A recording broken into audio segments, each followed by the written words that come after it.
وأتوب إليه. أستغفر الله الذي لا إله إلا هو حي قيوم ذو الجلال والإكرام وأتوب إليه. اللهم صل على محمد وعلى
أعوذ بالله من الشيطان الرجيم. بسم الله الرحمن الرحيم. ياسين والقرآن الحكيم إنك لمن المرسلين على صراط مستقيم تنزيل العزيز الرحيم لتنذر قوما ما أنذر آباؤهم فهم غافلون لقد حق القول على أكثرهم فهم لا يؤمنون إنا جعلنا في أعناقهم أغلالا فهي إلى الأذقان فهم مقمحون وجعلنا من بين أيديهم سدا ومن خلفهم سدا فأغشيناهم فهم لا يبصرون وسواء عليهم أنذرتهم أم لم تنذرهم لا يؤمنون إنما تنذر من اتبع ذكر وخشي الرحمن بالغيب فبشره بمغفرة وأجر كريم إنا نحن نحيي الموتى ونكتب ما قدموا وآثارهم وكل شيء أحصيناه في إمام مبين واضرب لهم مثلا أصحاب القرية إذ جاءها المرسلون إذ أرسلنا إليهم اثنين فكذبوهما فعززنا بثالث فقالوا إنا إليكم مرسلون قالوا ما أنتم إلا بشر مثلنا وما أنزل الرحمن من شيء إن أنتم إلا تكذبون قالوا ربنا يعلم إنا إليكم لمرسلون وما علينا إلا البلاغ المبين قالوا إنا تطيرنا بكم لئن لم تنتهوا لنرجمنكم وليمسنكم منا عذاب أليم قالوا طائركم معكم أئن ذكرتم بل أنتم قوم مسرفون وجاء من أقصى المدينة رجل يسعى قال يا قوم اتبعوا المرسلين اتبعوا من لا يسألكم أجرا وهم محتدون وما لي لا أعبد الذي فطرني وإليه ترجعون أأتخذ من دونه آلهة إن يردني الرحمن بضر لا تغن عني شفاعتهم شيئا ولا ينقذون إني إذا لفي ضلال مبين إني آمنت بربكم فاسمعون قيل ادخل الجنة قال يا ليت قومي يعلمون بما غفر لي ربي وجعلني من المكرمين وما أنزلنا على قومه من بعده من جند من السماء وما كنا منزلين إن كانت إلا صيحة واحدة فإذا هم خامدون يا حسرة على العباد ما يأتيهم من رسول إلا كانوا به يستهزئون ألم يروا كم أهلكنا قبلهم من القرون أنهم إليهم لا يرجعون وإن كل لما جميع لدينا محضرون وآية لهم الأرض الميتة أحييناها وأخرجنا منها حبا فمنه يأكلون وجعلنا فيها جنات من نخيل وأعناب وفجرنا فيها من العيون ليأكلوا من ثمره وما عملته أيديهم أفلا يشكرون سبحان الذي خلق الأزواج كلها مما تنبت الأرض ومن أنفسهم ومما لا يعلمون وآية لهم الليل نسلخ منه النهار فإذا هم مظلمون والشمس تجري لمستقر لها ذلك تقدير العزيز العليم والقمر قدرناه منازل حتى عاد كالعرجون القديم لا الشمس ينبغي لها أن تدرك القمر ولا الليل سابق النهار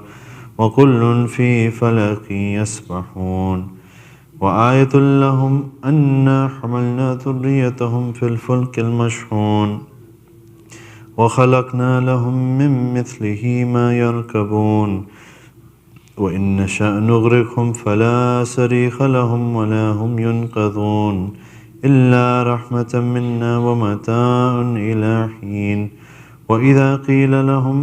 وإذا قيل لهم اتقوا ما بين أيديكم وما خلفكم لعلكم ترحمون وما تأتيهم من آية من آيات ربهم إلا كانوا عنها معرضين وإذا قيل لهم أنفقوا مما رزقكم الله قال الذين كفروا للذين آمنوا أنطعم من لو يشاء الله أطعمه إن أنتم إلا في ضلال مبين ويقولون متى هذا الوعد إن كنتم صادقين ما ينظرون إلا صيحة واحدة تأخذهم وهم يخصمون فلا يستطيعون توصية ولا إلى أهلهم يرجعون ونفخ في الصور فإذا هم من الأجداث إلى ربهم ينسلون قالوا يا ويلنا من بعثنا من مرقدنا هذا ما وعد الرحمن وصدق المرسلون إن كانت إلا صيحة واحدة فإذا هم جميع لدينا محضرون فاليوم لا تظلم نفس شيئا ولا تجزون إلا ما كنتم تعملون إن أصحاب الجنة اليوم في شغل فاكهون هم وأزواجهم في ظلال على الأرائك متكئون لهم فيها فاكهة ولهم ما يدعون سلام قولا من رب رحيم وامتازوا اليوم أيها المجرمون ألم أعهد إليكم يا بني آدم ألا تعبدوا الشيطان إنه لكم عدو مبين وأن اعبدوني هذا صراط مستقيم ولقد ضل منكم جبل كثيرا أفلم تكونوا تعقلون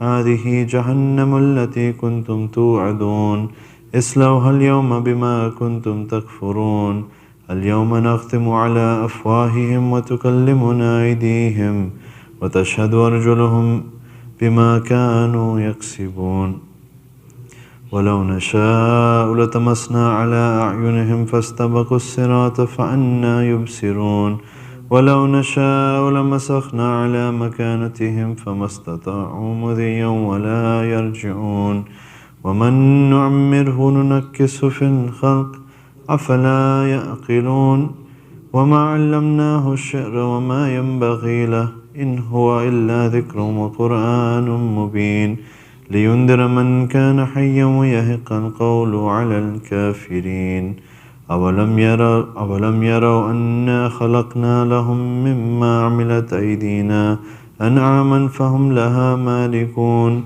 وذللناها لهم فمنها ركوبهم ومنها يأكلون ولهم فيها منافع ومشارب أفلا يشكرون واتخذوا من دون الله آلهة لعلهم ينصرون لا يستطيعون نصرهم وهم لهم جند محضرون فلا يحزنك قولهم إنا نعلم ما يسرون وما يعلنون أولم ير الإنسان أنا خلقناه من نطفة فإذا هو خصيم مبين وضرب لنا مثلا ونسي خلقه قال من يحيي العظام وهي رميم قل يحييها الذي أنشأها أول مرة وهو بكل خلق عليم الذي جعل لكم من الشجر الأخضر نارا فإذا أنتم منه توقدون أوليس الذي خلق السماوات والأرض بقادر على أن يخلق مثلهم بلى وهو الخلاق العليم إنما أمره إذا أراد شيئا أن يقول له كن فيكون فسبحان الذي بيده ملكوت كل شيء وإليه ترجعون فاتحة.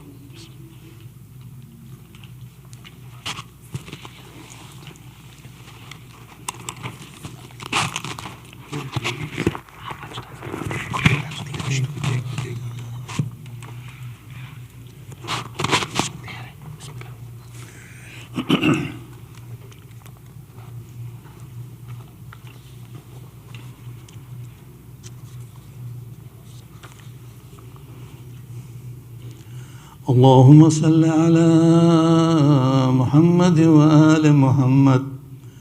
بسم الله الرحمن الرحيم. اللهم إني أسألك برحمتك التي وسعت كل شيء وبقوتك التي قهرت بها كل شيء وخضع لها كل شيء وظل لها كل شيء وبجبروتك التي غلبت بها كل شيء وبعزتك التي لا يقوم لها شيء وبعظمتك التي ملأت كل شيء وبسلطانك الذي ألا كل شيء وبوجهك الباقي بعد فناء كل شيء وبأسمائك التي ملأت أركان كل شيء وبعلمك الذي أحاط بكل شيء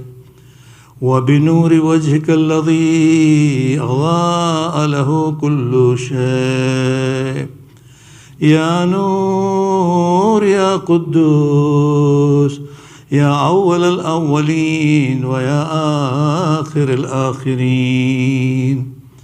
اللهم اغفر لي الذنوب التي تهتك العصام. اللهم اغفر لي الذنوب التي تنزل النقام. اللهم اغفر لي الذنوب التي تغير النعام. اللهم اغفر لي الذنوب التي تحبس الدعاء. اللهم اغفر لي الذنوب التي تنزل البلاء.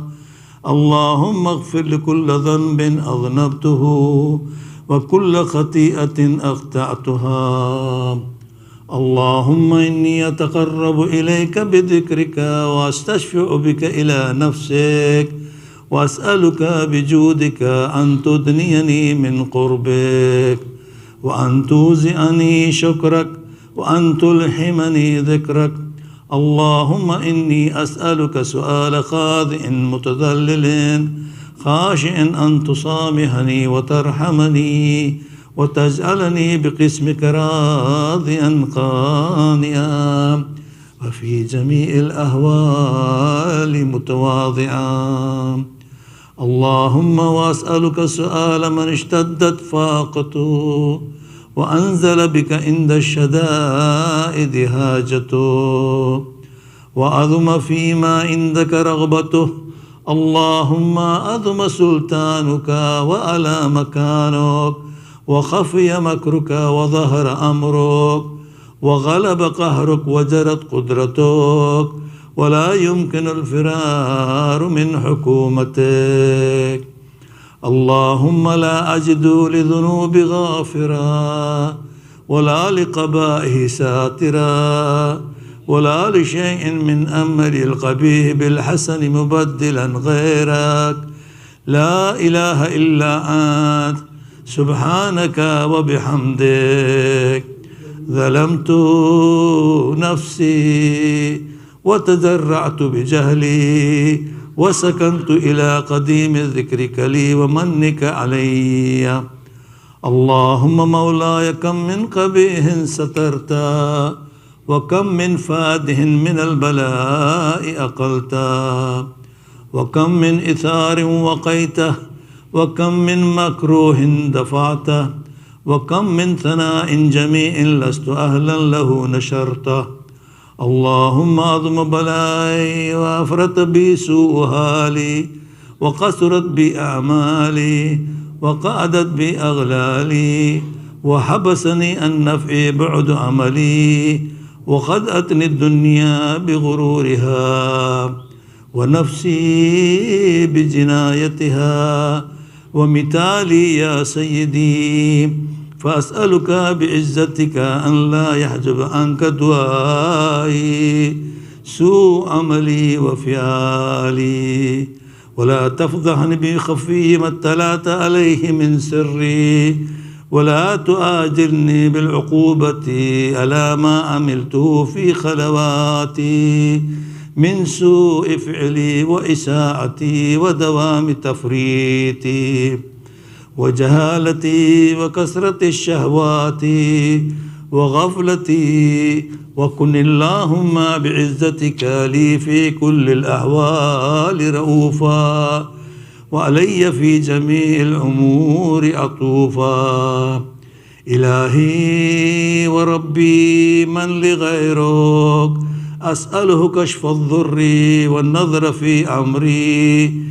إلهي ومولاي أجريت علي حكما اتبعت فيه هوى نفسي ولم أحترف فيه من تزيين عدوي فغرني بما أهوى وأسأده على ذلك القضاء فتجاوزت بما جرى علي من ذلك بعد حدودك وخالفت بعض أوامرك فلك الحمد علي في جميع ذلك، ولا حجة لي فيما جرى علي فيه قضاؤك، وألزمني حكمك وبلاؤك.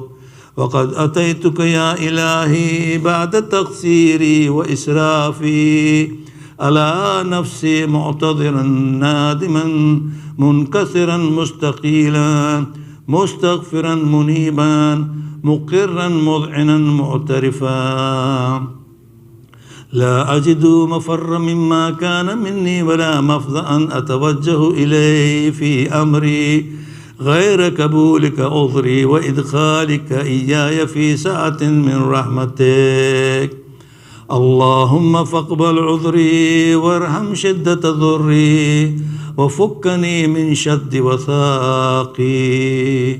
يا رب ارحم ضعف بدني ورقة جلدي ودقة عظمي، يا من بدأ خلقي وذكري وتربيتي وبري وتغذيتي. هبني لابتداء كرمك وسالف برك بي يا إلهي وسيدي وربي. أتراك معذب بنارك بعد توحيدك وبعد ما انطوى عليه قلبي من معرفتك ولهج به لساني من ذكرك واعتقده ضميري من حبك، وبعد صدق اعترافي ودعائي خاضعا لربوبيتك. هيهات أنت أكرم من أن تضيء من ربيت أو تبعد من أدنيت أو تشرد من آويت أو تسلم إلى البلاء من كفيته ورحمت. وليت شعري يا سيدي وإلهي ومولاي. أتسلط النار على وجوه خرت لعظمتك ساجدا وعلى ألسن نطقت بتوحيدك صادقا وبشكرك مادحا وعلى قلوب اعترفت بإلهيتك محققا وعلى ضمائر حوت من العلم بك حتى صارت خاشعة وعلى جوارح سعت إلى أوتان تعبدك طاعيا وأشارت باستغفارك مذعنا. ما هكذا الظن بك ولا أخبرنا بفضلك أنك يا كريم. يا ربي وأنت تعلم ضعفي عن قليل من بلاء الدنيا وعقوباتها وما يجري فيها من المكاره على أهلها، ألا أن ذلك بلاء ومكروه قليل مقصوه يسير بقاؤه قصير مدته. فكيف احتمال لبلاء الآخرة وجليل وقوع المكاره فيها وهو بلاء تطول مدته ويدوم مقامه ولا يخفف عن أهله، لأنه لا يكون إلا عن غضبك وانتقامك وسخطك، وهذا ما لا تقوم له السماوات والأرض. يا سيدي فكيف لي وأنا عبدك الضعيف الذليل الحقير المسكين المستكين. يا إلهي وربي وسيدي ومولاي، لأي الأمور إليك أشكو ولما منها أذج وأبكي لأليم العذاب وشدته. أملت للبلاء ومدته، فلئن سيرتني للعقوبات ما دائي وجمعت بيني وبين أهل بلائك وفرقت بيني وبين أحبائك وأوليائك، فهبني يا إلهي وسيدي ومولاي وربي. صبرت على عذابك فكيف أصبر على فراقك، وهبني صبرت على حر نارك فكيف أصبر عن النظر إلى كرامتك.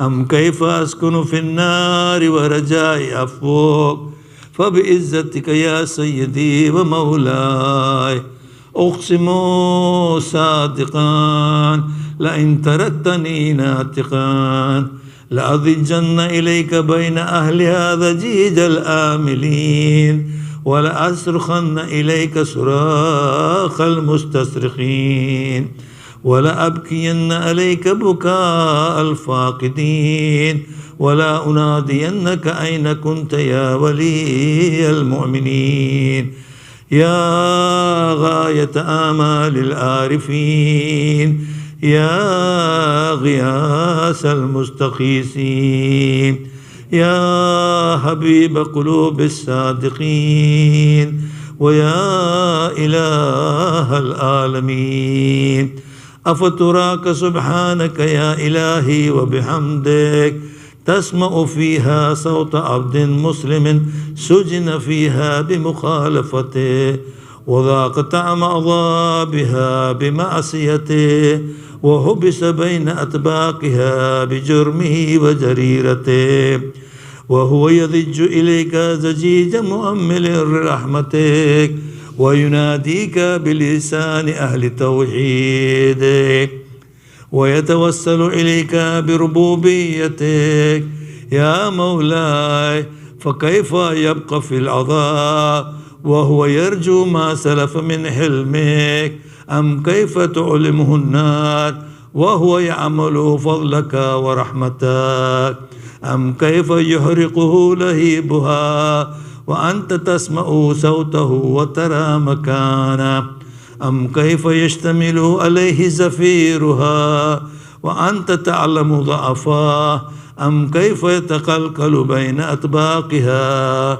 وأنت تعلم صدقه أم كيف تزجره زبانيتها وهو يناديك يا رباه أم كيف يرجو فضلك في إتقه منها فتتركه فيها هيهات ما ذلك الظن به ولا المعروف من فضلك ولا مشبه لما آملت به الموحدين من برك وإحسانك فباليقين أخطوا لولا ما حكمت به من تعذيب جاهديك وقضيت به من إقلاد معانديك لجعلت النار كلها بردا وسلاما وما كانت لأحد فيها مقرا ولا مقاما لكنك تقدست أسماؤك أقسمت أن تملأها من الكافرين من الجنة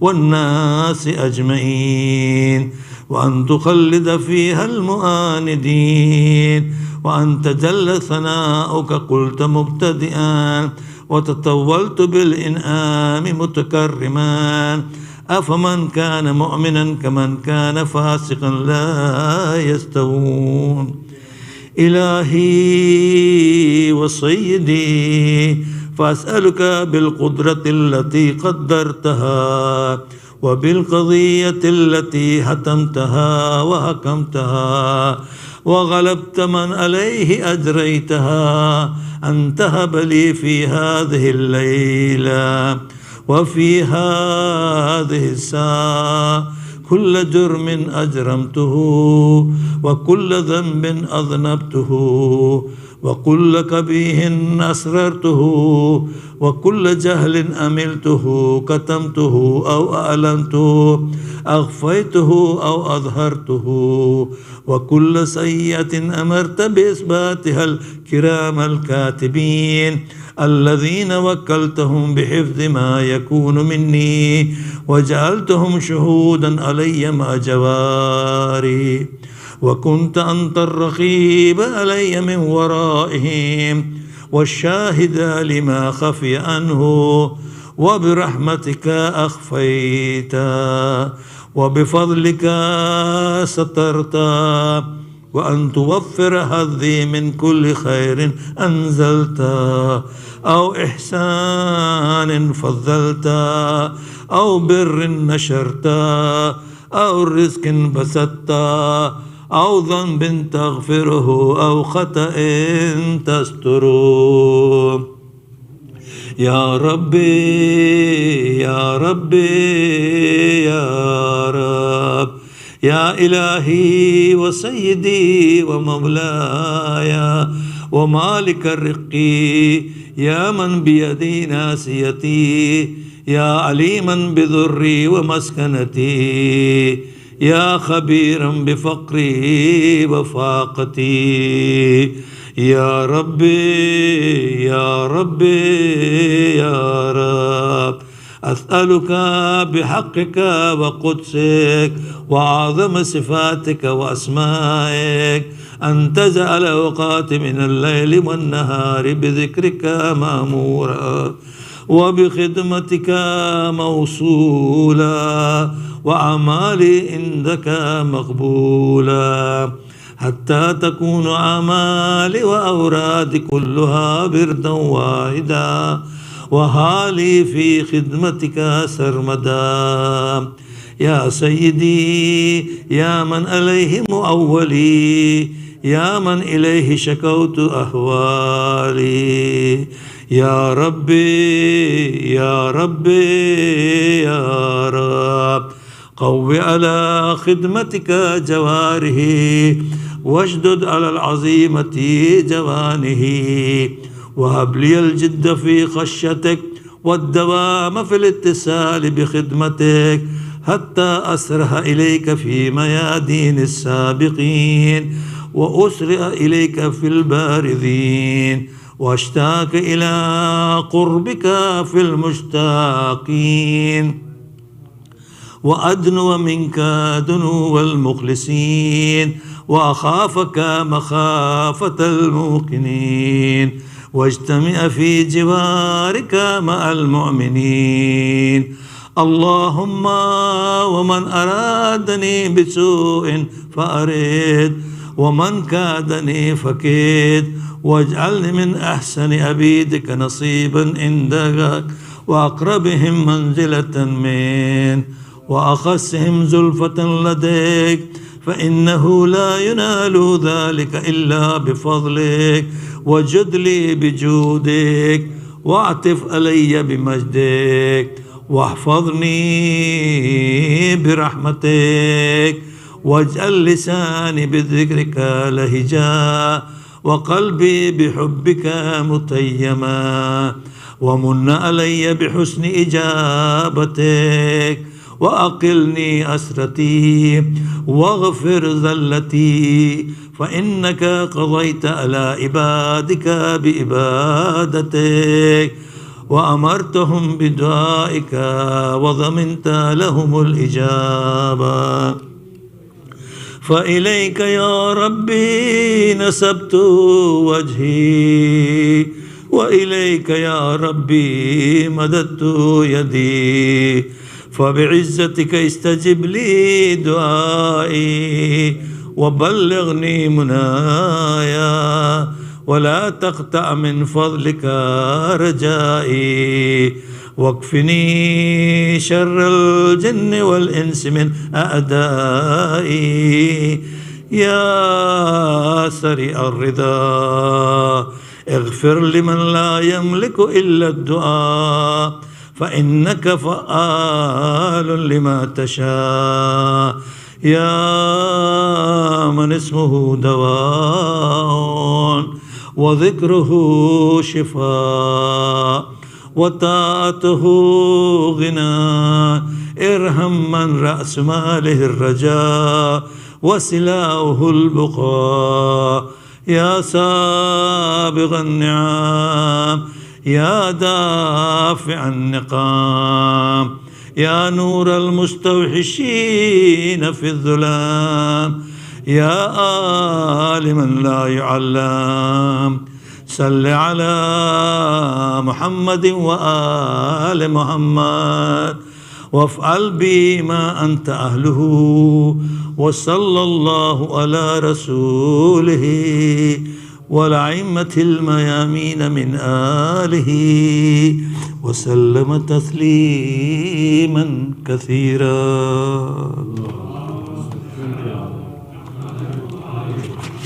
إلى أرواح المؤمنين والمؤمنات. صواب الفاتحة.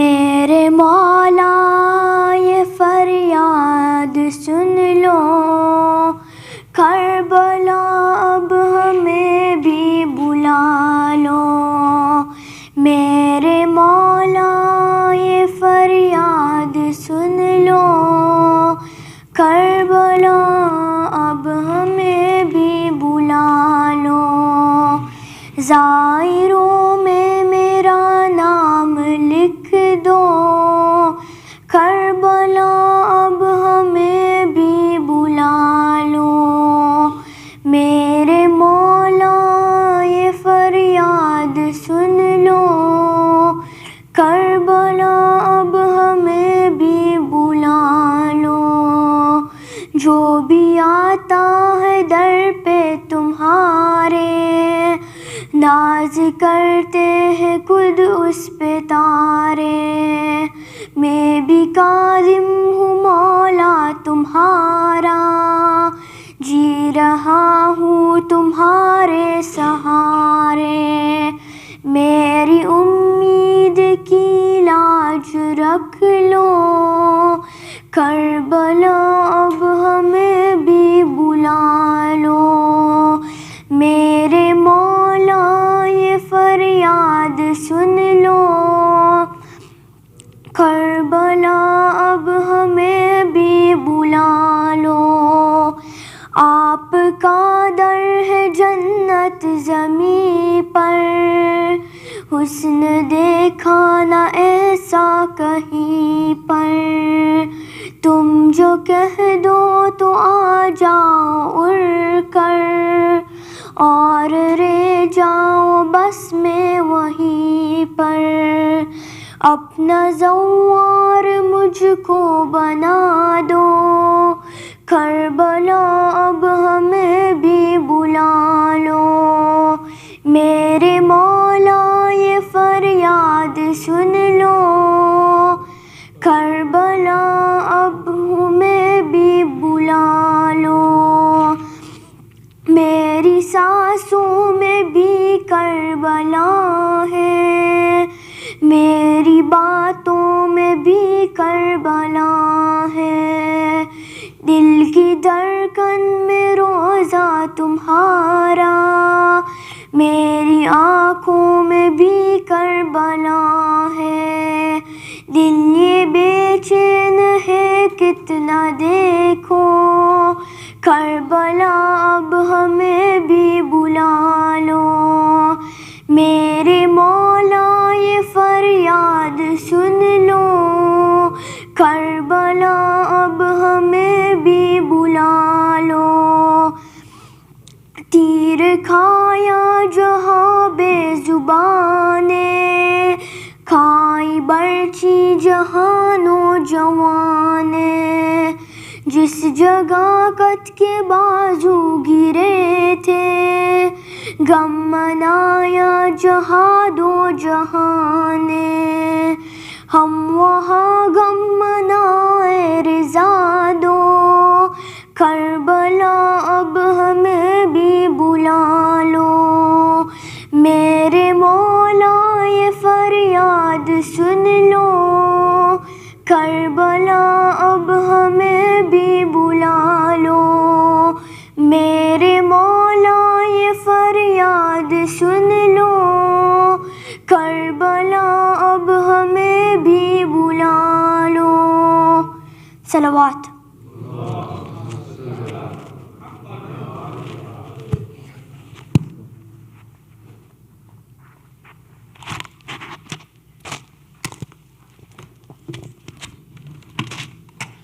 Bismillah ar-Rahman ar-Rahim. Sayyid Hasan Rizvi, respected elders, brothers, sisters in Iman, Assalamu alaikum wa rahmatullahi wa barakatuh. Surah Fatiha is requested for all the names listed on the screen in Kul Arwahil Mu'mineen wal Mu'minat, Sabab al-Fatiha.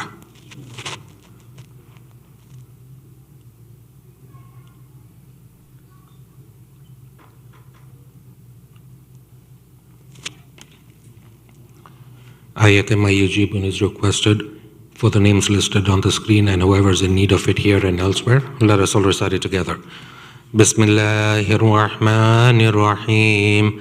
أَمَّن يُجِيبُ الْمُضْطَرَّ إِذَا دَعَاهُ وَيَكْشِفُ السُّوءَ أَمَّن يُجِيبُ الْمُضْطَرَّ إِذَا دَعَاهُ وَيَكْشِفُ السُّوءَ أَمَّن يُجِيبُ الْمُضْطَرَّ إِذَا دَعَاهُ وَيَكْشِفُ السُّوءَ أَمَّن يُجِيبُ الْمُضْطَرَّ إِذَا دَعَاهُ وَيَكْشِفُ السُّوءَ أَمَّن يُجِيبُ الْمُضْطَرَّ إِذَا دَعَاهُ وَيَكْشِفُ السُّوءَ. Allahumma salli ala Muhammad wa ali Muhammad. Now let us invite Sayyid to come forward to recite tonight's Majalis. For Muhammadin wa ali Muhammad salawat.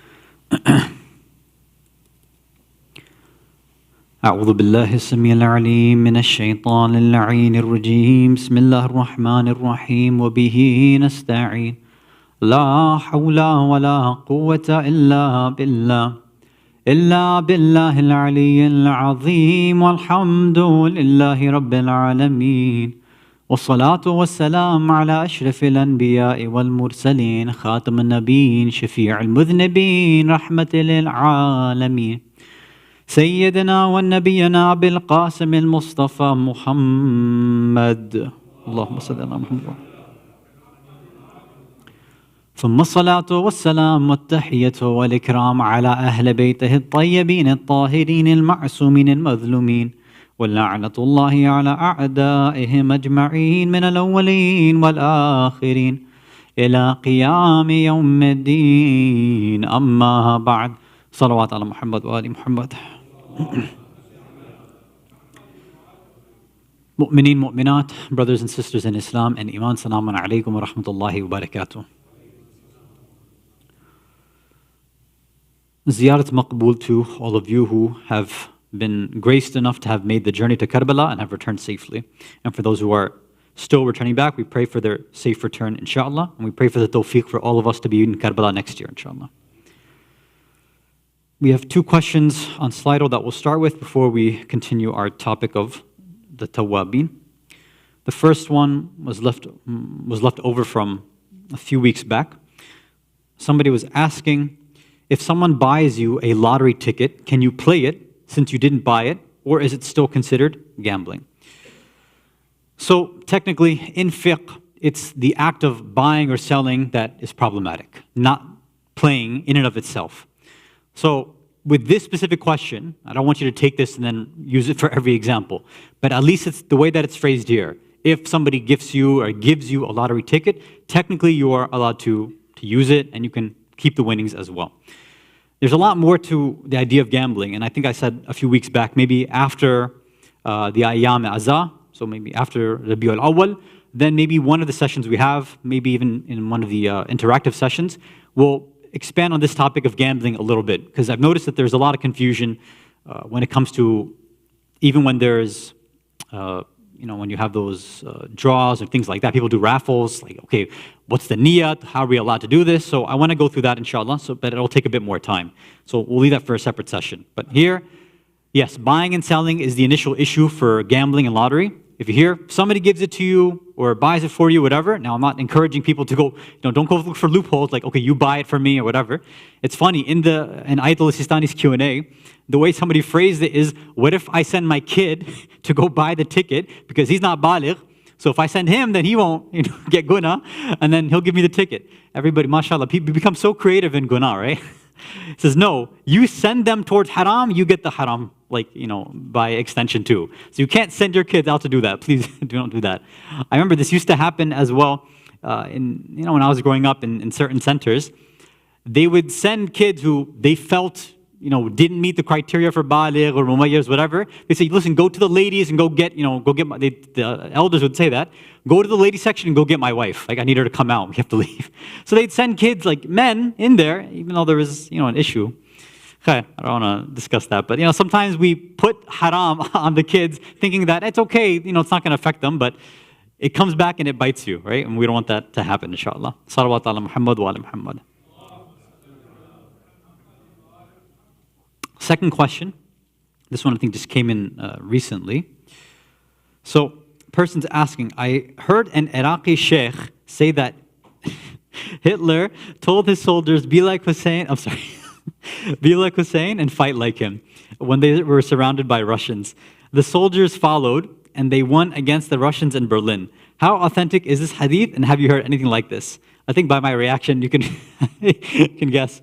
When I saw this question come up a few days ago when I was looking at the Slido questions, and I've never heard this in my life. I don't know if you guys have heard this. I've never heard this. So I had to do a little bit of research, and I saw the clip of a certain sheikh quoting this.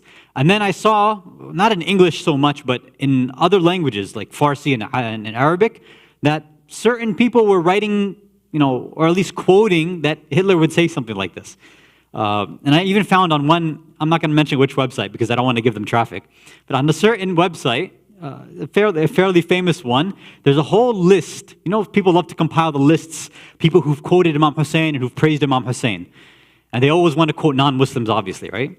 Because somehow that makes it even more valuable. I don't know why, but khair.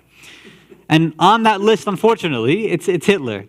Now look, whether this is authentic or not, why in the world would somebody want to quote Hitler in saying this? This is not helpful. I don't know why they would do this. There is actually a socio-political reason, which I don't want to mention, because if somebody takes that out of context, they'll be like, look, your guy's talking about Hitler and praising. No, I don't want to get into it. I'm not going to mess up whatever little izzat I might have left. I'm not going to ruin that, so I'm not going to mention where that came. But whatever websites did mention this speaker didn't mention the source, the one that I saw. Any website that had it quoted didn't mention a source. I even had one of my friends check German sources.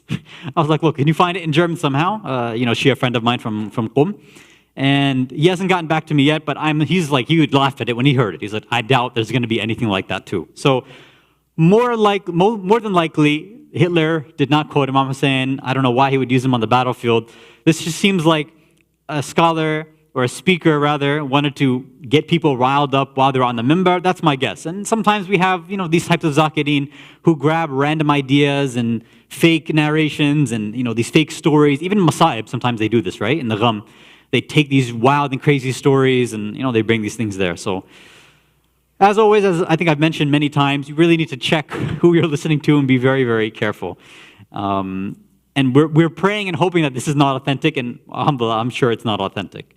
Okay, we'll stop there, inshallah. Salawat ala Muhammad wa ala Muhammad. So let's go back to our main discussion.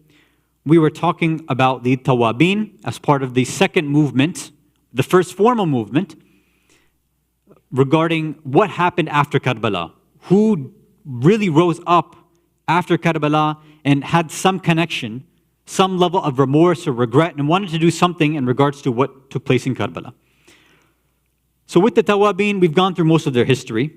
Where we ended up was that the leader, Sulaiman ibn Surad al-Khuza'i, he called all of the supporters in Kufa and outside, mainly in Basra and Madain. He said, it's time for us to rise up now. And one of the major things, if you remember last time we talked about how Yazid, after he had died, then he took an extra year or so to gather even more support. So his support became very large. They say it reached almost 16,000 people. So he said, okay, we're going to gather now at this place outside of Kufa called Nukhayla. I want everybody to come and meet us there. From there, we are going to go north and meet outside of Sham and meet Ubaydullah ibn Ziyad's army and try to wipe them out or die trying. So he reached Nukhayla. They were there for a few days waiting for all their supporters to come. And he's looking around and saying that, I thought we had a lot more people. Like, how many should we be expecting? So he asks his scribe, his secretary. He said, look, we've got 16,000 signatures, but we only have 4,000 people here. So in a sense, even after a few years, 4 or 5 years after Imam Hussein alayhi salam, you see, in a sense, history repeats itself. Among the Ahl Kufa, among the Ahl Basra, Madain, etc. And again, now the morale for the army is going down, right? And this is, I think, where we had left off. So we'll continue from here. If you can recite a salawat ala Muhammad wa ala Muhammad.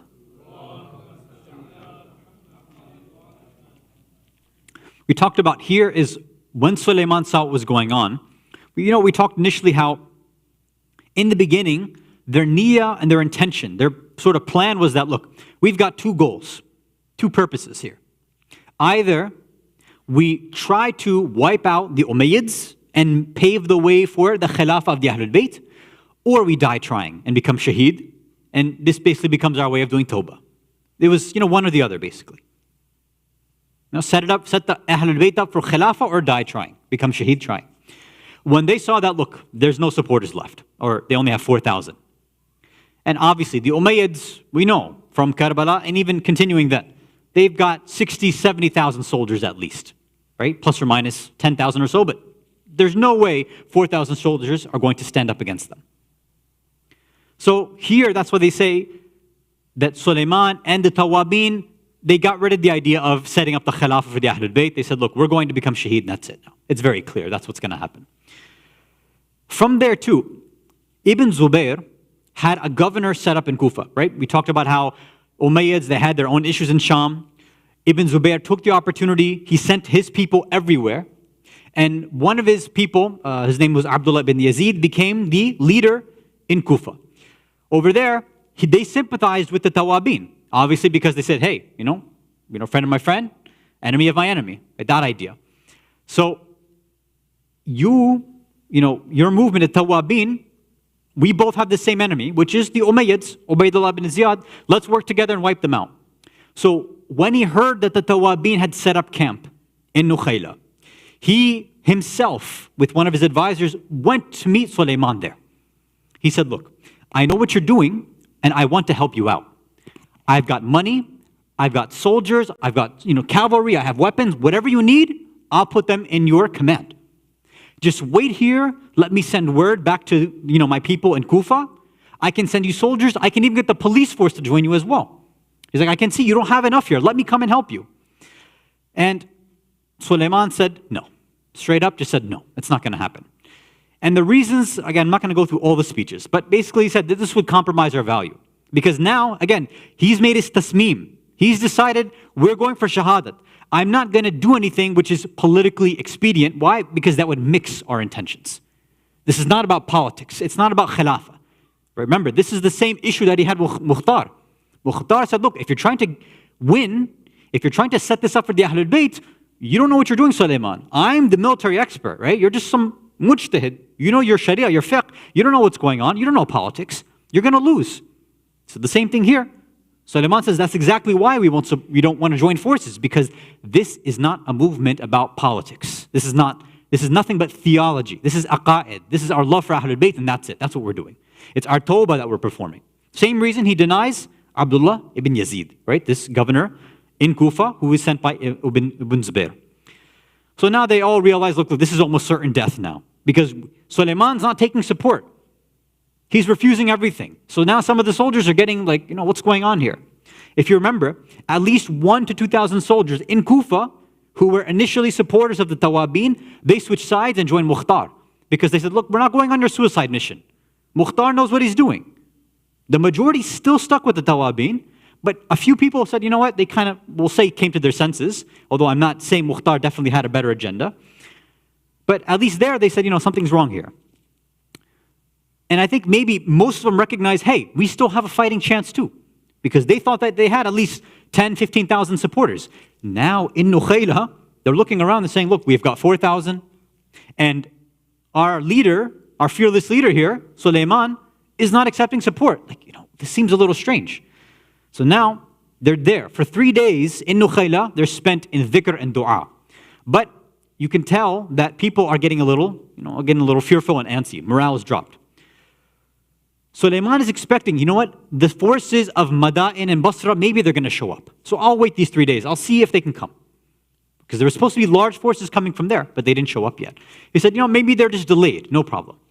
Finally, he sees that, they're not here. They didn't join. They've become cowards, or they went back on their word. So now people are waiting for Suleiman. What is he going to say? What is he going to do? So I'll give you a short snippet of his main speech there. Suleiman addresses everybody. He says, look, there are two kinds of people. There are those who want the benefits of the akhirah. They rush towards it and they do not seek any dunyawi worldly gains. And then secondly, there are those whose acts are completely motivated by the dunya and worldly gains. You, he's addressing everybody there. All of you, you're going for the benefits of hayatul akhirah. You're going after the hereafter. You're not going after this dunya. He said, do dhikr of Allah, ittaqullah, have taqwa. Remember Allah in abundance. Right? Wattaqullah kathiran, wadhkurullah kathiran. In every single situation. And soon you'll see, you'll get that qurbatan ilallah. You'll get that qurba that you're looking for. And the best reward from Allah, you'll get that if you do this jihad that you and I have been agreeing to from the beginning. Let's go and fight in Allah's way. Let's have sabr. Let's be patient in every single bala. Let us go now to our maqsad and our real goal. Right? So he's reminding them what the real goal was in the beginning. I guess they forgot along the way. That's why he has to give them the reminders. When that happened, then most people there, they agreed. But the next morning he comes out, he says 1,000 people had deserted. So again, now you're down to 3,000 individuals. It's really bad. Salawat ala Muhammad wa ala Muhammad. Okay, media, if you can bring up the map, let me point out where the next stops are. They spent 3 days there, waiting, nobody else joined. In fact, 1,000 people leave. Then they say, okay, you know what, it's time to set out, let's go. From, if you can see, so again, the green arrows pointing to Kufa. Nukhayla, it's not mentioned on this map, but it's basically, just consider right kind of north of Kufa, right? It's right next to the Furat, pretty much. I think it's maybe northeast, if I'm not mistaken.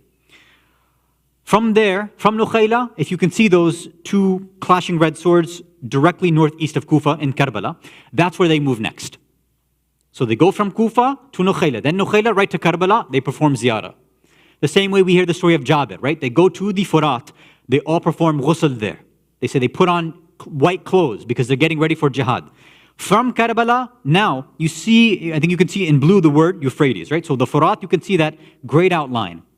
They start to follow that path and they come to, if you look at that red dot that's surrounded by yellow, that place, here it's called Qadqisiya, and some people pronounce it Qirqisiya. That was one of the first stops, or pretty much the next stop along the way.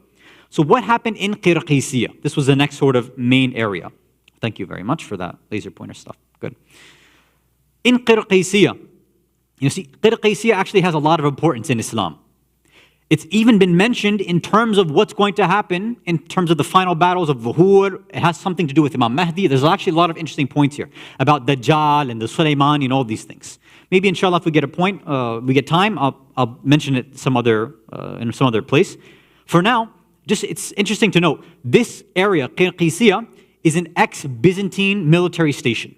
And you can see very clearly here, right? It's right near the Syrian border. So this has a lot of military importance there. So as they're moving there, they stop outside of there because they need some supplies and things like that. The person who's in Qirqisiya, and in that area, the leader his name is Zufar ibn al-Harith al-Kilabi, and he's from the Qaisi tribe. Why this matters is, if you remember, we said that there was this whole Umayyad fight going on in Sham. There's two tribes that are fighting amongst each other. This person, Zufar, is part of one of those feuding tribes. So he has some stake in what's going on in Sham. So when he sees that, hey, there's these people, these Shias, whatever you want to call them, they basically send word. What happens is they send a messenger. The Tawabin set up camp outside. They send word to the city. This is normally what would happen to this, again, it's a military installation. They said, look, we are travelers. We've come from Kufa. We are going to fight the people of Sham, the Umayyads. We are, encamped outside. We need supplies. So if you can send some people of your bazaar to come outside and sell us things, to offer us things, we want to do business. This is the way that normally things would happen back then. So when Zufar found out, he said, go up and set up those stalls and everything, but gift them things on my behalf too. So he actually gifted them horses, he gifted them weapons and money, food, things like this.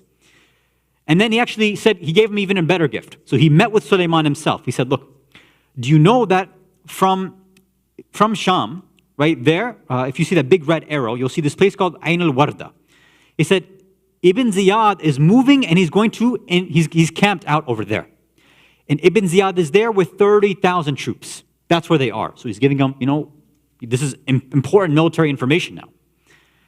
He said, look, He's telling him, you can use this place, this castle, my fort, use it as a base. Let them come to you, and there's no way that you're going to lose. In fact, I will give you soldiers. I'll help you. You can remain in command, but I will show you what things to do. And Sulaiman started to pay attention. Again, Sulaiman had no idea what was going on. And it's interesting. One of the points here was interesting. This person, Zufar, he's looking at Sulaiman, he's looking at his army, he says, how come you only have infantry? He said, you're fighting the Ahl Sham. He's like, every commander knows you don't just have ground infantry, you need cavalry as well. You need people on horses. Why? Because you need people who are ready to go and perform flanks. You need people to be able to help in retreats. They come out, right? There's all this military strategy that's known there, right? Even in the time of Rasulullah sallallahu alayhi wa sallam. Allahumma salli ala Muhammad wa ala Muhammad wa Jafar. Many of you might remember that Salman, he was one of the main advisors in many of these initial military conquests and battles. And he would work heavily with this idea of working with the cavalry, right? And he would know what are tactics to stop the cavalry from coming from the other side, right? The whole idea of khandaq, of building a trench, many say that this was his advice to Rasulullah to say, look, this is one of the ways you can stop cavalry from coming at us. Dig those trenches wide enough and those horses can't jump over it, right? So you're going to be stopping those things. Anyway, so how to use cavalry was very, very important. The reason why I want to mention this point and highlight it, if you remember, we talked last time too about how there was this whole discussion, and we continue on with this discussion. It affects us right now, where you have people who might be masters in, let's say, fiqh and usul and Quran, history, whatever. And then nowadays you have these people who are experts in whatever their own right, science, whether it's physics, or they have a medical background, or background in tech or economics, whatever it happens to be. And there's this ongoing debate, like, what is Islam's actual scope and dimension? Are these two things completely separate? There's this thing called, secular knowledge and Islamic knowledge. Is that the case? And over here we see that, this was still an issue back then too. Sulaiman is somebody who, we would say, based on what we hear, knew his fiqh. He was a mujtahid. He was the head of everything there. But militarily, he doesn't know what he's doing. And, Mukhtar is calling him out. And even this Umayyad person, this Shami person is like, what are you doing? Where's your cavalry? So these kind of individuals, you'd say, like, maybe this is one of the reasons, if we're using materialistic worldly lens, say, look, this is probably why he failed. He had this love for the Ahlul Bayt, which is great. The sense of tawbah and remorse, what's wonderful. But there has to be some knowledge of Allah's dunya too. And we mentioned how our ulama in the past, they always had both because they never saw it as something separate. Nowadays, why we see some issues among some speakers and scholars and things like that is because they've been separated. So now people, they have their Islamic studies that they have, fine, the traditional ones of fiqh, usul and everything, but they don't connect with the actual dunyawi portion of Islamic studies as well too. And I mentioned how some of our greatest ulama, even one who just passed recently, Allama Hasan Amali, hafidhahullah, or rahmatullah alayh, some of his most famous works are not works on fiqh or philosophy or irfan. He has all those, but he actually has very in-depth works on advanced calculus, on astronomy and geometry and things like that, and how they connect to Allah, right? So this is the way that many ulama would perform things. Up until this day, we have many ulama who are like that. And that's where the word allama comes from, right? Somebody who really has a lot of knowledge, right? Things like that. Khair. Salawat ala Muhammad wa ala Muhammad.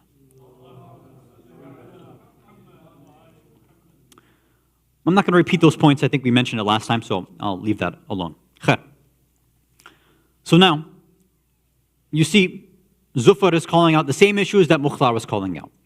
Some of the advices he's taking. He said, thank you very much. Sulaiman says, thank you. Okay, I'll listen. But again, just like he did with the Ibn Zubayr's representative in Kufa, Abdullah bin Yazid, he refuses his soldiers. He said, look, this is our fight. We're going for Shahada. We don't need your help. I'll take your advice, and I'll use cavalry, fine, but I'm not going to take your help. Right? Okay, fine. So, there's some other opinions that ulama have given why he did not want to use Zufar's help. Some say it's because Zufar was, a proper 100% Umawi, meaning that he fought against Imam Ali alayhi salam in nearly every single battle. Jamal, Siffin, and Battle of Harra, every single time he was fighting against what we would call the people who are on haqq. The Battle of Harra, if you remember, where Yazid attacked the Kaaba. He was the one who pretty much led the charge, one of the commanders there. So this is not a great guy, right? And we shouldn't see it like that. And perhaps Sulaiman knew that.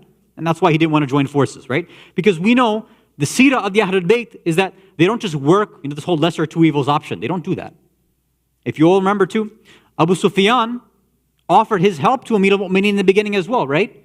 When he saw that Khilafah was being stolen. He said, Ya Amir al-Mu'mineen, Ya Ali, I can offer you soldiers, I can offer you money, I can offer you all of this, and I can help you take your haqq back and your right back. He said, never.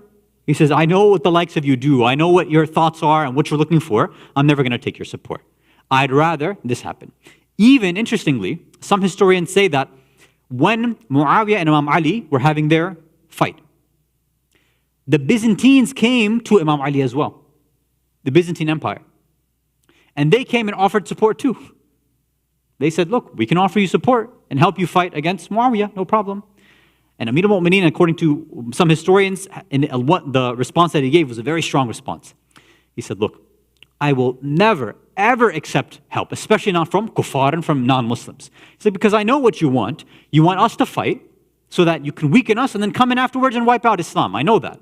He said, look, if I ever find out that, even right now, if you were to come in and fight, even if it were just to fight Muawiyah and you've left me alone, I would be the first infantry, the first soldier on the front lines of Muawiyah's army. And I'd become his soldier, just so I can fight against you. Right? There is this ghayra, we say, right? This ghayrat, this passion, this idea of this zealousness, right? For protecting Islam at all costs, and that idea, right?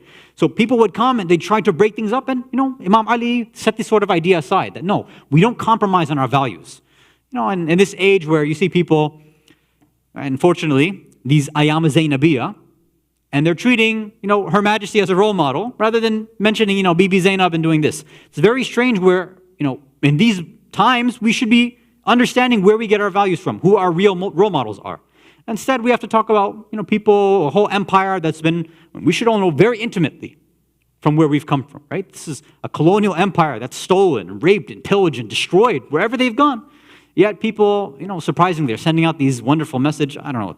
To me, it's very, very strange. But, there's perhaps that mentality that exists within Muslims or Shias in general has not been erased. And again, history is repeating itself.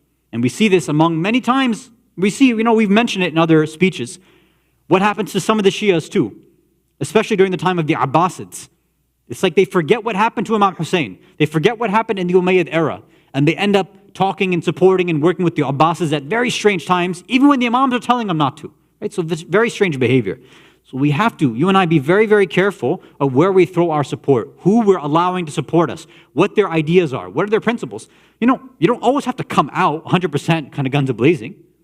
You can just be silent too. There's no reason for some of these, jamaats and centers and organizations to send out messages. They could have been silent, and that's it. But instead, they had to show, send out these things and really cause this ruckus in the ummah. So we have to be very, very careful. And remember that in these moments, in these times, we're remembering Imam Hussein, who's saying, look, in no point do we ever work with zalimeen and fasiqeen like this. We have to make sure that doesn't just apply 1400 years ago in Karbala, but that applies, as the famous saying goes, every day is Ashura and every land is Karbala.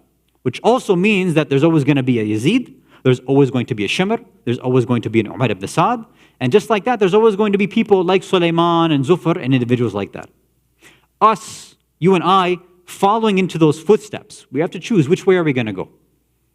So yes, we look at the movements of the Tawabin and Mukhtar and all these other things, and yes, maybe there was some good here, and again, when we wrap all the discussions up, we'll wrap it up and conclude it, but we see that even among these die-hard Shia movements, there were severe, severe issues in the leadership, in the way that they approach things.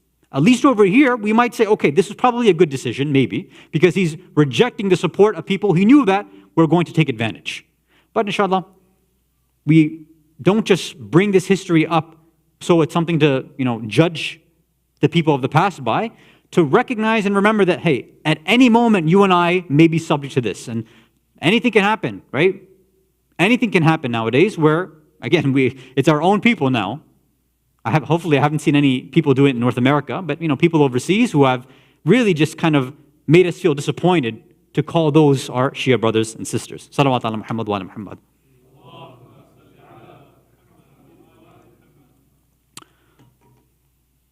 So, again, He rejects the help of Zufar for many reasons. Why? Because, again, this person fought against Imam Ali. He was a commander destroying the Kaaba. They say that he was a supporter, Ibn Zubayr, many different reasons. So this is probably why the ulama say why Suleiman didn't want to work for him. So, okay, makes sense, no problem. Now, finally, after this, he remains there they remain there for a little while. Then they make their way now to that place, which inshallah we're going to conclude with, to Ain al-Warda. And then the battle begins. It lasts for about 3 to 4 days. Over there, now for our last session, which I believe will be next Thursday before Rabi al-Awwal, in our final session next Thursday, inshallah, we'll show the conclusion of what took place. Now, obviously, we know that the Tawabin pretty much got wiped out, but I'll go through some of the details of the battle, of what happened there, what led to sort of the positive part of the battle, the negative part of the battle, and more importantly, what happened right at the end, and what caused them to retreat, and some of them actually went back towards Kufa. And then they actually joined Mukhtar's movement. But inshallah, we'll share that next week. Salawat ala Muhammad wa ala Muhammad. So since we'll be concluding the discussion of Tawabin next week, if there are any specific questions or anything which is unclear so far related to their movement, whether it's a historical detail or something just in terms of the analysis that it's still not clear for you, then share on Slido, inshallah. We'll try to answer it next week as well.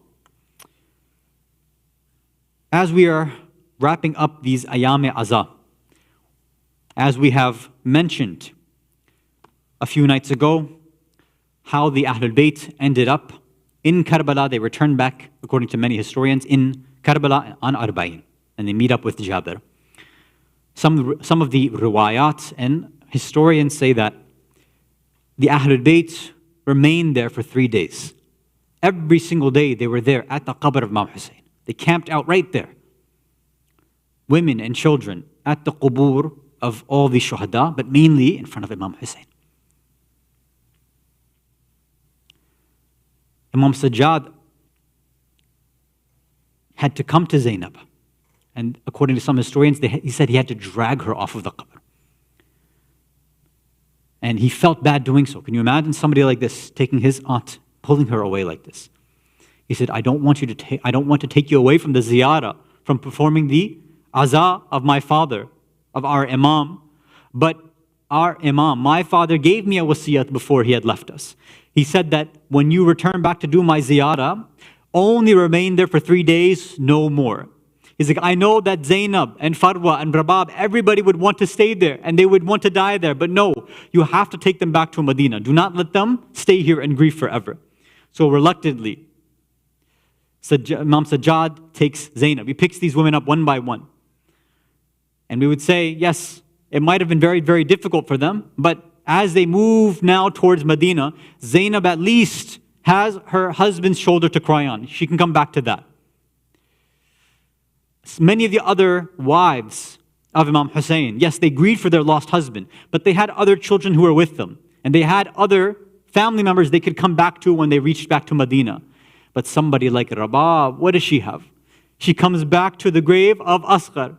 She comes back to the grave of Imam Hussein. She's crying for her lost husband. She's crying for her 6-month-old child. And she's saying, I left behind my sakina. Who do I have left? I have nobody left when I come back, when I go back to Medina. And they say that this is where Zainab consoles her. Don't worry, I'm still your sister. Come to me. I will grieve with you together. As they make their way back to Medina, when somebody comes and meets them outside, they say this poet Bashir comes and meets them. And he begins crying and he sees Imam Sajjad, cries right away. They heard the news.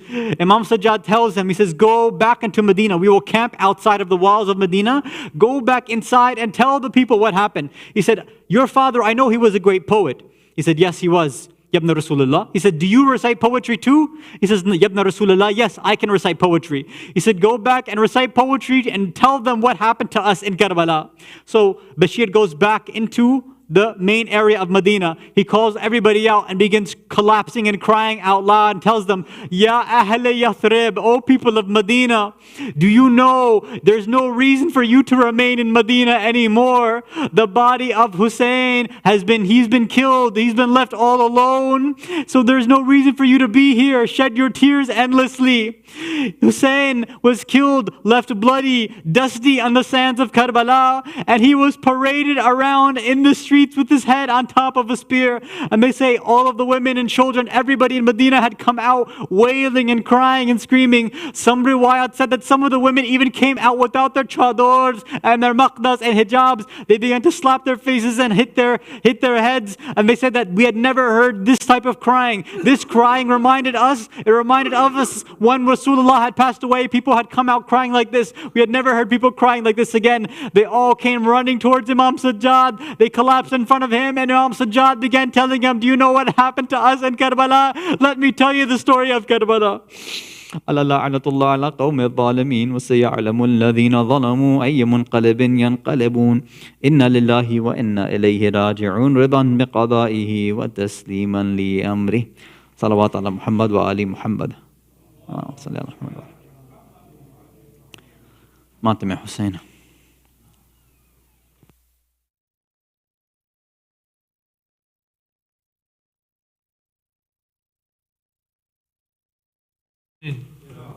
یا حسین. قتل شبیر ہوئے چھن گئی زینب کی ردا لٹ گئے آل ابا لٹ گئے آل ابا. قتل شبیر ہوئے چھن گئی زینب کی ردا لٹ گئے آل ابا لٹ گئے ابا. نہر پر بازوئے سکائے حرم کاٹے گئے دکھ برے نانا سہے دکھ برے نانا سہے. بازوئے سبت نبی شہر دلاور نہ رہا لٹ گئے آل ابا لٹ گئے آل ابا. قتل شبیر ہوئے چھن گئی زینب کی ردا لٹ گئے آل ابا لٹ گئے ابا. سر کھولے اونٹوں پہ سیدانیاں سب ساتھ گئے راہی شام ہوئی راہی شام ہوئی. کوئی پرسا نہ مددگار نہ ان کا ہے رہا لٹ گئے آل ابا لٹ گئے آل ابا. قتل شبیر ہوئی چھن گئی زینب کی ردا لٹ گئے آل ابا لٹ گئے ابا. داغ لے کر میں 72 کا سوئے شام گئی تھی عجب در بدری تھی عجب در بدری. بیریاں پہنے ہوئے عابد بیمار چلا لٹ گئے آل ابا لٹ گئے آل ابا. قتل شبیر ہوئے چھن گئی زینب کی ردا لٹ گئے آل ابا لٹ گئے ابا. لاش اصغر کو لیے دیوری پہ بحال تباہ شاہ نے دیے صدا شاہ نے دیے صدا. نن معصوم کی گردن پہ لگا تیر جفا لٹ گئے آل ابا لٹ گئے آل ابا. قتل شبیر ہوئی چھن گئی زینب کی ردا آل ابا لٹ گئے ابا. لٹ گئی حضرت زینب کی کمائی رن میں گل ہوا آدھا میں گل ہوا آدھا میں. दाग सैदानियों को Akbar nausea का मैला लुट गए आले अबा, लुट गए आले अबा। कत्ल शबीर हुए छिन गई ज़ैनब की रिदा, लुट गए आले अबा, लुट गए आले अबा।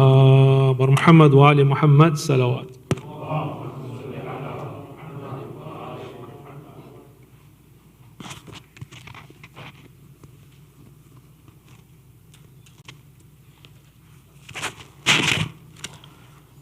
अस्सलामु अलैका या अबा अब्दुल्लाह, अस्सलामु अलैका या इब्न रसूलुल्लाह, अस्सलामु अलैका या वारिस आदम सिफ़्वतुल्लाह, अस्सलामु अलैका या वारिस नूह नबिय्युल्लाह, अस्सलामु अलैका या वारिस इब्राहीम खलीलुल्लाह, अस्सलामु अलैका या वारिस मूसा कलीमुल्लाह, अस्सलामु अलैका या वारिस ईसा रूहुल्लाह, अस्सलामु अलैका या वारिस मुहम्मदिन हबीबिल्लाह, अस्सलामु अलैका या वारिस अमीरुल मोमिनीन वलीयुल्लाह, अस्सलामु अलैका या इब्न मुहम्मदिल मुस्तफ़ा, अस्सलामु अलैका या इब्न अलील मुर्तज़ा, अस्सलामु अलैका या इब्न फ़ातिमतुज़ ज़हरा, अस्सलामु अलैका या इब्न ख़दीजतल कुबरा, अस्सलामु अलैका या सारल्लाह व इब्न सारिह वल्वित्र मौतूर व अशहदु अन्नका क़द अक़मत सलात व आतैत ज़कात व अमरत बिल मारूफ व नहैत अनिल मुनकर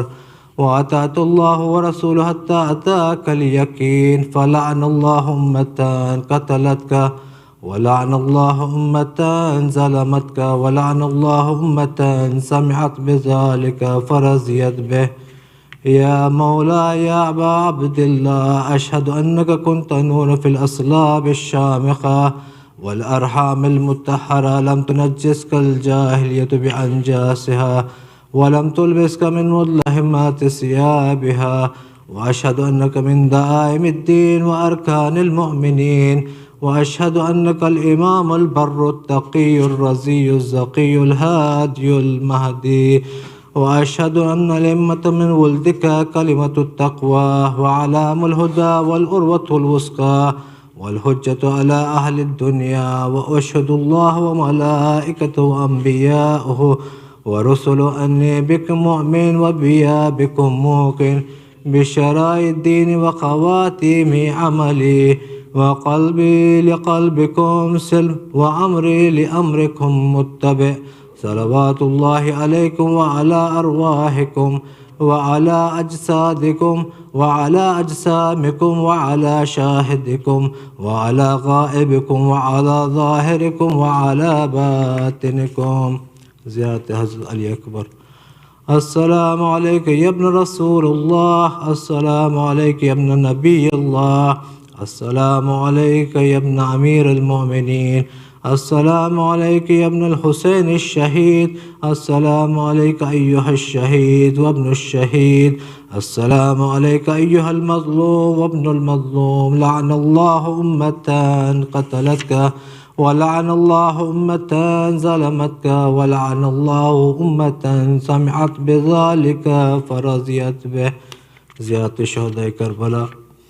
अस्सलामु अलैका या औलिया अल्लाह व अहिब्बाह, अस्सलामु अलैकुम या अस्फिया अल्लाह व अविद्दाह, अस्सलामु अलैकुम या अंसार दीनुल्लाह, अस्सलामु अलैकुम या अंसार रसूलुल्लाह, अस्सलामु अलैका या अंसार अमीरुल मोमिनीन, अस्सलामु अलैका या अंसार फ़ातिमत सय्यदत निसाइल आलमीन, अस्सलामु अलैकुम या अंसार अबी मोहम्मद हसन इब्न अली वली ज़की नासिह, अस्सलामु अलैकुम या अंसार अबी अब्दुल्लाह बि अबी अंतुम व उम्मी तिब्तुम व ताबतुल अर्ज़ुल लती फ़ीहा दुफ़िनतुम व फ़ुज़्तु फ़ौज़न अज़ीमा फ़या लैतनी कुन्तु मअकुम फ़अफ़ूज़ मअकुम। ज़ियारत हज़रत अबुल फ़ज़ल अब्बास। अस्सलामु अलैका या अबुल फ़ज़ल अब्बास इब्न अमीरुल मोमिनीन, السلام عليك يا ابن سيد الوصيين. السلام عليك يا ابن أول القوم إسلاما وأقدمهم إيمانا وأقومهم بدين الله وأحوتهم على الإسلام. أشهد لك نصحت لله ولرسوله والأخيك فنعم الأخ المواسي. فلعن الله أمة قتلتك ولعن الله أمة ظلمتك ولعن الله أمة استحلت منك المحارم وانتهكت حرمة الإسلام. فنعم الصابر المجاهد المهام الناصر والأخ الدافع عن أخيه مجيب إلى طاعة رب الراغب فيما زهد فيه غيره من الصواب الجزيل والثناء الجميل. وألحقك الله بدرجة آبائك في جنات النعيم. السلام عليكم ورحمة الله وبركاته. السلام عليك يا غريب الغربة السلطان أبا الحسن يا علي بن موسى الرضا ورحمة الله وبركاته. السلام عليك يا مولانا يا صاحب الزمان. السلام عليك يا خليفة الرحمن. السلام عليك يا شريك القرآن. السلام عليك يا كعبة الإيمان. السلام عليك يا إمامنا وإمام إنس والجان. أجر الله تعالى فرجك وسحر الله تعالى مخرجك وظهورك ورحمة الله وبركاته. اللهم كن لوليك الحجة ابن الحسن صلواتك عليه وعلى آبائه في هذه الساعة وفي كل ساعة وليا وحافظا وقائدا وناصرا ودليلا وعينا حتى تسكنه أرزك طوعا وتمتعه فيها طويلا برحمتك يا أرحم الراحمين. اللهم صل على